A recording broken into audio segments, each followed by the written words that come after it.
ಮತ್ತು ಕೆಲವರೆಲ್ಲ ಜನಪ್ರತಿನಿಧಿಗಳು ಕೆಳಗಡೆ ಕೂತಿದ್ದೀರಿ, ನಾವು ಮೇಲ್ಗಡೆ ಕೂತಿದ್ದೀವಿ. ಯಾರು ಬೇಜಾರು ಮಾಡ್ಕೊಳ್ಳೋಂಥ ಅವಶ್ಯಕತೆ, ಇಲ್ಲಿ ಜಾಗದ ಕೊರತೆ ಇಲ್ಲ. ಅಂದರೆ ಎಲ್ಲರೂ ಕೂಡ ಸಮಾನವಾಗಿ ನಾವೆಲ್ಲ ಪ್ರತಿನಿಧಿಗಳೇ. ನಾವೇನು ಮೇಲ್ಗಡೆ ಕೂತ್ಕೊಂಡ ತಕ್ಷಣ ನಮಗೆ ಕಿರೀಟ ಬರುವುದಿಲ್ಲ, ಇಲ್ಲ ದೊಡ್ಡ ಸ್ಥಾನ ಅಲ್ಲ ಇದು. ನೀವು ನಾವೆಲ್ಲ ಒಂದೇ ದೃಷ್ಟಿ ಇಟ್ಕೊಂಡು ನಾವು ಕೆಲಸವನ್ನು ಮಾಡ್ತಾ ಇದ್ದೇವೆ. ದಯವಿಟ್ಟು ತಾವೆಲ್ಲ ಸಹಕಾರ ಕೊಡಬೇಕು. ನಮ್ಮ ಸ್ಥಳೀಯ ಆಡಳಿತ ಈ ವ್ಯವಸ್ಥೆಯನ್ನು ಮಾಡಿದೆ. ಮುಂದಿನ ದಿನದಲ್ಲಿ ಇಂಥ ಸಭೆಗಳನ್ನು ನಡಿಬೇಕಾದ್ರೆ ಯಾವ ರೀತಿ ಒಂದು ಪ್ರಾಕ್ಟೀಸನ್ನು, ಪದ್ಧತಿಯನ್ನು ನಾವು ಫಾಲೋ ಮಾಡಬೇಕು ಅಂತೇಳಿ ಮುಂದಿನ ದಿನದಲ್ಲಿ ಅಧಿಕಾರಿಗಳಿಗೆ ಮಾರ್ಗದರ್ಶನವನ್ನು ಕೊಡ್ತೇನೆ.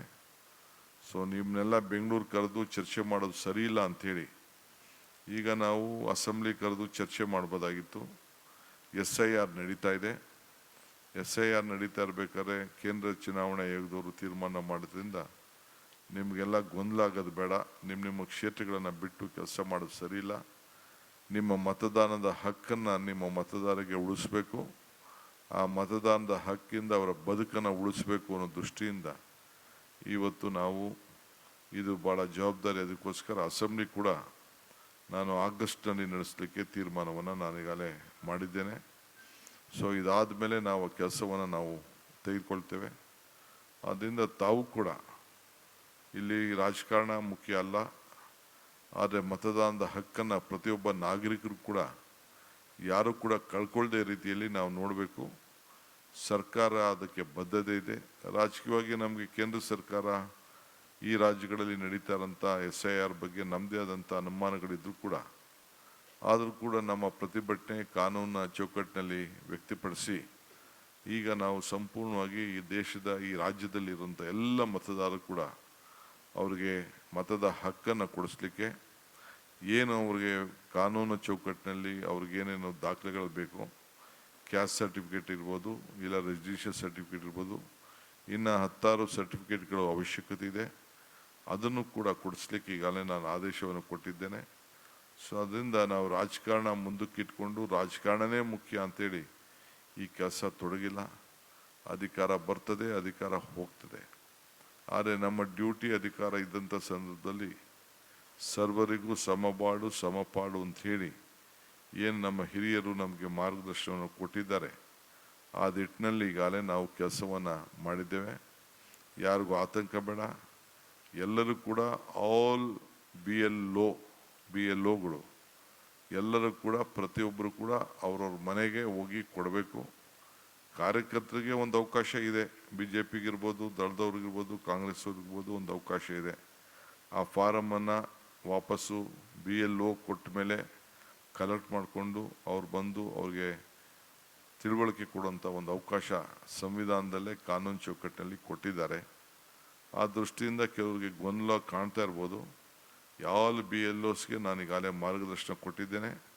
ಕಂಪಲ್ಸರಿ 3 ಬಾರಿ ಯಾರೂ ಒಂದು ಮನೆಗೆ ಹೋಗಿ ಭೇಟಿಯನ್ನು ಕೊಟ್ಟು ಅವ್ರಿಗೆ ತಿಳುವಳಿಕೆಯನ್ನು ಕೊಟ್ಟು ಜಾಗೃತಿ ಮೂಡಿಸಿ ಅವರ ಮತದಾನದ ಹಕ್ಕನ್ನು ಪಡ್ಕೊಳ್ಬೇಕು. ನಾನಿರ್ಬೋದು, ಚೀಫ್ ಸೆಕ್ರೆಟರಿ ಇರ್ಬೋದು, ಇಲ್ಲ ಇಲ್ಲಿರೋದು ಅಕ್ಕಪಕ್ಕದಲ್ಲಿರೋಂಥ ಎಲ್ಲ ಮಂತ್ರಿಗಳು, ಅಧಿಕಾರಿ ಇರ್ಬೋದು, ನಾವೆಲ್ಲ SIR ಫಾರಮ್ಗೆ ನಾವು ಅರ್ಜಿ ಹಾಕ್ಕೊಂಡು ನಾವೇ ಫಿಲ್ಲಪ್ ಮಾಡಿ ಕೊಟ್ಟರೆ ಮಾತ್ರ ನಮ್ಮ ಮತ ಉಳ್ಕೊಳ್ತದೆ ಹೊರತು ಇಲ್ಲ ಅಂದರೆ ನಮ್ಮ ಮತ ಉಳ್ಕೊಳ್ಳೋದಿಲ್ಲ. ಈ ಮತ ಇಲ್ಲ ಅಂದರೆ ಏನೇನು ಸಮಸ್ಯೆ ಆಗ್ತಾಯಿದೆ ಅಂತೇಳಿ ಈಗಾಗಲೇ ನೀವು ಬೇರೆ ಬೇರೆ ರಾಜ್ಯದಲ್ಲೆಲ್ಲ ಕೂಡ ತಾವೆಲ್ಲ ಗಮನಿಸಿದ್ದೀರಿ. ಫಸ್ಟು ನಮ್ಮ ನಾಡಿನ ಜನತೆಗೆ 4.5 ಕೋಟಿ ಈಗಾಗಲೇ ನಾವು ಸರ್ಟಿಫಿಕೇಟನ್ನು, ಕ್ಯಾಸ್ಟ್ ಸರ್ಟಿಫಿಕೇಟ್ಗಳನ್ನ ವಿವಿಧ ಹಂತದಲ್ಲಿ ಮೊದಲೆಲ್ಲ ಹಂಚಿದ್ದು ನಾವು. ಅದನ್ನು ಕೂಡ ನಾವು ಲಭ್ಯ ಮಾಡಿಕೊಳ್ಳುವಂಥ ಕೆಲಸವನ್ನು ನಾವು ಮಾಡಿದ್ದೇವೆ. ಇದಾದಮೇಲೆ ರೆಸಿಡೆನ್ಷಿಯಲ್ ಸರ್ಟಿಫಿಕೇಟ್ಸು ಯಾರ್ಯಾರಿಗಿಲ್ಲ ಅದನ್ನು ಕೂಡ ಮಾಡ್ತಾಯಿದ್ದೇವೆ. ಕೆಲವರು ಟೀಕೆ ಮಾಡ್ಬೋದು, ಸರಿ ಇಲ್ಲ ಅಂತ ಹೇಳ್ಬೋದು, ಅಧಿಕಾರ ದುರುಪಯೋಗ ಮಾಡ್ತಾಯಿದ್ದೀವಿ ಅಂತ ವಿರೋಧ ಪಾರ್ಟಿಯವ್ರು ಹೇಳ್ಬೋದು. ನಾವು ಅದಕ್ಕೆ ಬೇಜಾರು ಮಾಡ್ಕೊಳ್ಳೋಂಥ ಪ್ರಶ್ನೆನೇ ಇಲ್ಲ. ನಾವು ನಮ್ಮ ಡ್ಯೂಟಿಯನ್ನು ನಾವು ನ್ಯಾಯಬದ್ಧವಾಗಿ ಎಲ್ಲರಿಗೂ ಕೂಡ ಸಮಾನತೆಯಿಂದ ನಾವು ನೋಡಬೇಕಾಗ್ತದೆ. ಆ ನಿಟ್ಟಿನಲ್ಲಿ ನಮ್ಮ ಕಾರ್ಯರ ವ್ಯಾಪ್ತಿಯನ್ನು ನಾವೆಲ್ಲ ಮುಂದುವರಿಸ್ಕೊಂಡು ಹೋಗ್ತೇವೆ.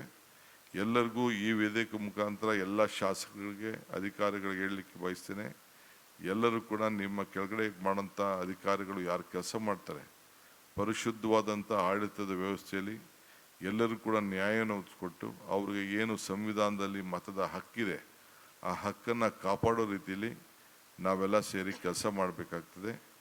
ಈ ನಿಟ್ಟಿನಲ್ಲಿ ನೀವೆಲ್ಲ ಕೂಡ ಸಹಕಾರ ಮಾಡಬೇಕು. ನಾನು ಮುಂದಕ್ಕೆ ಇನ್ನು ಅನೇಕ ವಿಚಾರಗಳನ್ನು ನಿಮ್ಮ ಹತ್ರ ಹಂಚ್ಕೊಳ್ಳೋನಿದ್ದೇನೆ. ನಿಮ್ಮ ಸಮಸ್ಯೆಗಳ ಬಗ್ಗೆ ನಾನು ಆಲಿಸ್ಲೋನಿದ್ದೇನೆ. ಸೊ ಏನು ಹೇಳಿದ್ರು ಕೂಡ ನಾನು ಪಕ್ಷದ ಲೆಕ್ಕಾಚಾರ ಇಟ್ಕೊಂಡು ಕೆಲಸ ಮಾಡೋಂಥ ವ್ಯವಸ್ಥೆ ಇಲ್ಲ.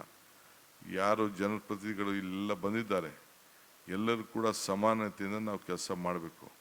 ನಿಮಗೂ ಕೂಡ ಶಾಸಕರಿಗೆ ನಾನು ಹೇಳ್ತಾ ಇದ್ದೀನಿ, ಆಡಳಿತ ಪಕ್ಷದಲ್ಲಿರ್ಬೋದು, ವಿರೋಧ ಪಾರ್ಟಿಲಿರ್ಬೋದು, ಆದರೆ ನಿಮ್ಗೇನು ಒಂದು ಹಕ್ಕಿದೆ, ಹಕ್ಕನ್ನು ಚಲಾಯಿಸಿ.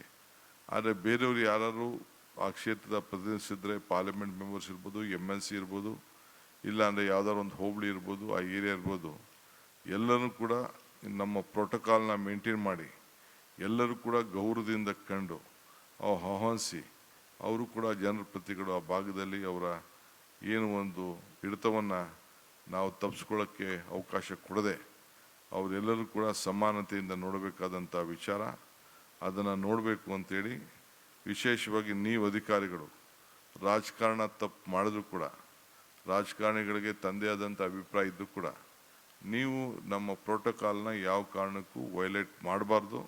ಅದು ನಿಮ್ಮ ಜವಾಬ್ದಾರಿ. ನಾನು ಜಿಲ್ಲಾ ಮಂತ್ರಿ ಇರಲಿ, ಶಾಸಕರಿರಲಿ, ಯಾರೇ ಆಗಲಿ, ಅವರೇನಾದ್ರು ತಪ್ಪು ಮಾಡಿ ಸ್ವಂತ ಇಚ್ಛೆಗೆ ಹೋದ್ರು ಕೂಡ ನೀವು ಅವಕಾಶ ಮಾಡಿಕೊಡ್ಬಾರ್ದು. ಅದಕ್ಕೆ ನೀವೇ ಹೊಣೆಗಾರರಾಗಿರ್ತೀರಿ.